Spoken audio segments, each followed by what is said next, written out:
connais Oui, mais déjà Faye, Faye, ceux s'il qui te s'appartent. plaît. Je crois quelques heures bien avant, sinon 24 heures bien avant, tu as eu affaire à un direct sur une affaire Paco. Est-ce que tu penses que ça peut être lié à cela? Ouais, ouais, parce que c'est une affaire qui est tellement trop sensible. Mhm. Pourquoi je dis sensible, c'est parce que même euh, euh, les convocations tombent sur des gens Oui. qui sont concernés sur cette affaire, qui seront écoutés. Mhm. Les gens ne voulaient pas en parler. Donc nous, quand on a eu cette information, Oui. on a dit tant ils veulent pas parler, c'est ce qui signifie qu'ils vont essayer de mettre ça, essayer de camoufler, essayer de mettre, voilà. Tout La, à la- fait. la preuve est que nous, on nous a agressés dans le tribunal de Bobigny. Et je Mhm. vous assure que la plainte a été déclassée. On était obligé d'avoir un avocat Oui. pour suivre tout le dossier. Et vous imaginez que même dans le tribunal de Bobigny, on nous fait comprendre que les caméras ne fonctionnaient plus.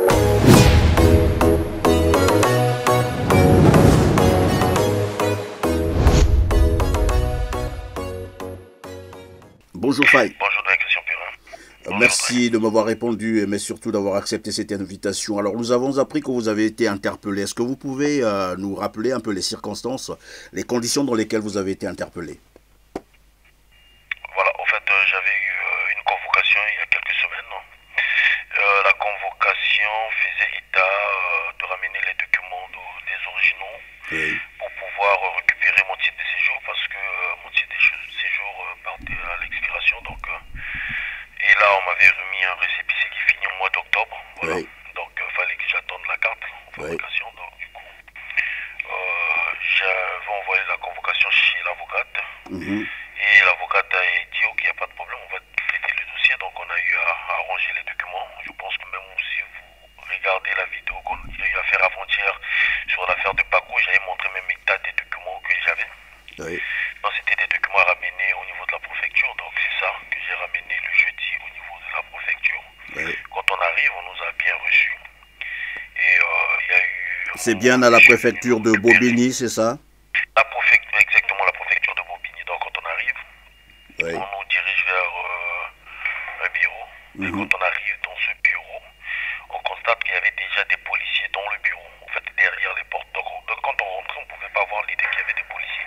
Oui. Mais pour rentrer dans le bureau en question, ils avaient mis une barrière, des chaises en métal Mhm. qui bloquaient un peu la route. Donc ils ont déclassé, c'est-à-dire dépassé, enlevé les chaises, on est passé, et puis ils ont remis les chaises comme une barrière, comme des garde-fous. Donc Oui. quand on rentre dans la salle, c'est là où on constate qu'il y avait des policiers avec Oui. l'avocate. L'avocate même était étonnée. Elle me regardait. Moi, moi je savais déjà quand j'ai vu des policiers parce que j'en ai eu ce même L'expérience. problème en 2016. Mhm. En 2016, j'ai eu ce même problème avec la préfecture de Paris. C'était toujours une convocation aussi piégée. Ça, c'était suite à l'affaire de l'ambassade parce que là, à cette époque, on nous avait pas encore mis la main. Oui. Ils n'avaient pas mis la main sur nous, en fait. Donc, c'était sur les enquêtes. Voilà.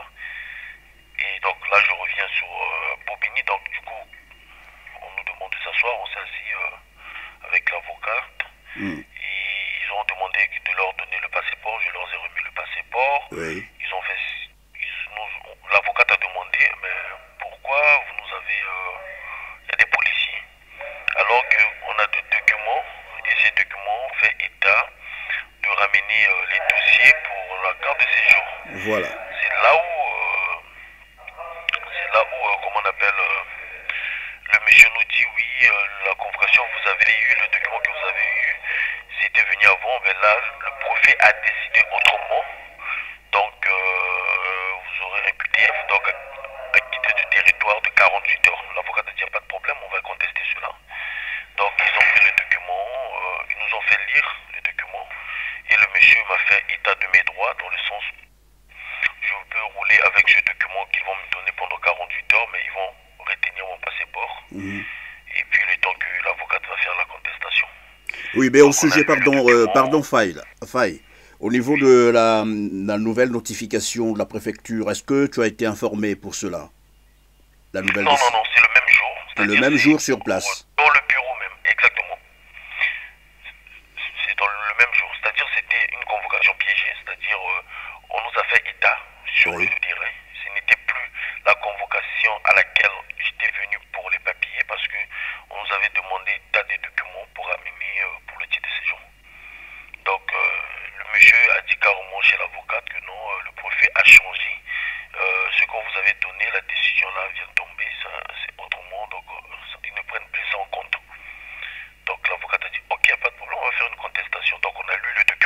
Oui. sur place.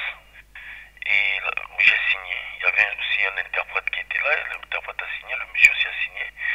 Et du coup, l'avocate me dit, bon, monsieur Toumba, ne vous en faites pas, on va saisir la justice administrative pour savoir, pour contester, comment on appelle, la décision. Oui. Et du coup, le monsieur s'est déplacé, ils se sont déplacés à deux quand ils sont revenus. Mm. Ils ont dit chez l'avocate, oui, le monsieur n'ira pas avec vous. On va le mettre au centre de détention. Le temps que vous fassiez les démarches. L'avocate, je vous jure qu'elle-même, elle tremblait. Elle tremblait. Et puis, bon, elle dit, il n'y a pas de problème, M. Toumba, on va faire le tour, on va écrire pour contester cela. Je dis, ok, d'accord. Donc, du coup, les policiers, en tout cas, ils étaient bien avec moi, ils étaient calmes, tranquilles. Ils m'ont dit, monsieur, est-ce que vous pouvez nous suivre tranquillement sans pourtant qu'on vous minote? Je dis, il n'y a pas de problème. Mais moi, déjà, quand j'ai vu les policiers, je comprenais déjà que c'était un guet-apens, que j'ai vécu cela en 2016. Donc j'ai pu prendre la même convocation. J'ai envoyé chez les avocats Maître Senda, Maître Mbemba. J'ai envoyé aussi chez Bilal. J'ai dit parler de ça, publier ça parce que c'est un truc compliqué. Oui, ça sent un peu de, voilà, ça sent la politique là-dedans. Exactement. Mais est-ce que la préfecture n'a pas connaissance de ta situation bien sûr, bien évidemment, parce que ils ont des documents, ils ont tous les documents qu'il faut. Hein. Parce que au départ, c'était d'abord, ils m'ont fait passer à une commission. Oui. Et la commission, il y avait carrément, je pense, un membre du préfet, le maire de Gagny, c'était plus le maire comment on appelle, de Bobigny. De Bobigny. Tout et tout, hein. Si, ils savent la situation, ils savent tout ce qui s'est passé. Parce que ce qui, eux, ils se réfèrent sur les actes qui sont déjà passés. Et ces actes ont été déjà, c'est-à-dire jugés. Et je paye les amendes, que ce soit l'acte de l'ambassade. J'ai déjà purgé le sursis de 2 ans. Voilà. Et je continue à payer dans cet acte, dans cette affaire. Je ne suis pas seul, on était 4. Oui, mais Faye, s'il te plaît. Je crois quelques heures bien avant, sinon 24 heures bien avant, tu as eu affaire à un direct sur une affaire Paco. Est-ce que tu penses que ça peut être lié à cela? Ouais, parce que c'est une affaire qui est tellement trop sensible. Pourquoi je dis sensible? C'est parce que même les convocations tombent sur des gens qui sont concernés sur cette affaire, qui seront écoutés. Les gens ne voulaient pas en parler. Donc nous, quand on a eu cette information, on a dit tant qu'ils veulent pas parler, c'est ce qui signifie qu'ils vont essayer de mettre ça, essayer de camoufler, essayer de mettre, voilà. La preuve est que nous, on nous a agressés dans le tribunal de Bobigny. Et je vous assure que la plainte a été déclassée. On était obligé d'avoir un avocat pour suivre tout le dossier. Et vous imaginez que même dans le tribunal de Bobigny, on nous fait comprendre que les caméras ne fonctionnaient plus. Vous imaginez? Et Dieu merci, ce jour que je me suis fait agresser dans la même affaire de Parfait Kolela, c'est moi qui filmais. Donc on ne peut pas dire si j'étais allé là-bas avec une intention d'agression. Donc comme par hasard, la plainte a été déclassée et les avocats ont travaillé là-dessus. Et je vous dis que là, l'affaire est encore un peu sur le bon chemin. Ok, merci. Donc l'affaire de Kolela, exactement, c'est ça qui a dérangé, qui a beaucoup dérangé, parce qu'il risque d'avoir des éclaboussures sur des gens qui travaillent dans les institutions françaises, qui ont peut-être le lien avec cette affaire, qui ont peut-être accepté certaines choses, d'où la peur était que nous on puisse en parler, que les Congolais puissent savoir, parce que dans la tête de la majorité des gens qui sont l'opinion nationale et internationale, l'affaire Parfait Kolela est close. Mais l'affaire n'est pas close. Donc là où je vous parle là, la justice a relancé, c'est-à-dire ils vont entendre des gens. Donc là, les concernés se reconnaissent que non, là, l'affaire est un peu, voilà. Et je pense que c'est plus que ça. C'est plus ça. Et donc, je voudrais vous dire aussi, M. Perret, avant-hier, c'est-à-dire le mercredi, il y a une personne qui est venue chez moi, apparemment un journaliste. Mais ça fait 3 fois qu'il passe chez moi. Ça fait 3 fois qu'il passe chez moi. Il a laissé même un numéro de téléphone.